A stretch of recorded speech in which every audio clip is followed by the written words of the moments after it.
एक गांव में एक किसान रहता था। उसके पास कई सारे खेत थे, लेकिन उसका खेत पहाड़ी क्षेत्र में होने के कारण वहां सिंचाई के लिए नदी का पानी नहीं पहुंच पाता था, जिसके कारण उसे बारिश पर निर्भर रहना पड़ता था। कभी कभी बारिश न होने की वजह से उसके खेतों में लगे फसल सूख जाते थे।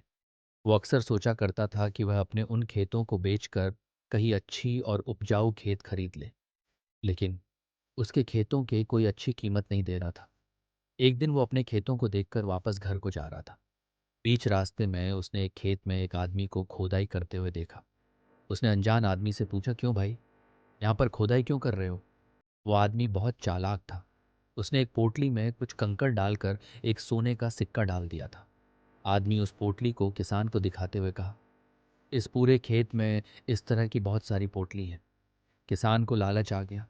उसने आदमी से कहा, इस रहस्य के बारे में अब मुझे भी पता हो गया है, तो अब इस खजाने का हकदार मैं भी हूँ। आदमी ने कहा, हाँ हाँ, क्यों नहीं। इसके पहले कोई तीसरा व्यक्ति आए, हम दोनों पूरे खेत की जुताई करके सिक्कों की पोटली को निकल लेते हैं।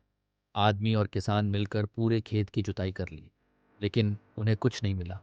दरअसल वो आदमी बहुत आलसी था। वह अपना काम अकेले नहीं करना चाहता था।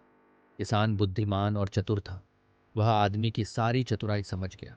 उसने अनजान आदमी से कहा, तुम्हारी गलती की भरपाई करने के लिए तुम्हें कुछ दंड भोगना पड़ेगा। अगले 2 वर्षों तक जो कुछ तुम्हारे खेत में लगाया जाएगा उसका आधा हिस्सा मेरा होगा। आदमी बोल, मुझे मंजूर है, मगर ज़मीन के ऊपर जो उगेगा वह सब मेरा होगा, और ज़मीन के नीचे जो कुछ उगेगा वह तुम्हारा होगा। किसान उसकी बात से सहमत हो गया। उसने कहा, लेकिन फसल मैं उगाऊंगा। आदमी बहुत आलसी था। उसने हाँ कर दी। किसान अगले 2 साल तक जमीन के अंदर होने वाले फसल आलू, गाजर और मूंगफली लगाए। फसल कटने के बाद आलसी आदमी को सिर्फ पत्ते मिलते थे, जबकि किसान को अच्छे फसल मिलते थे। इस तरह से किसान ने आदमी को सबक सिखा दिया। कहानी से सीख, लालची और आलसी व्यक्ति को हर जगह धोखा ही मिलता है।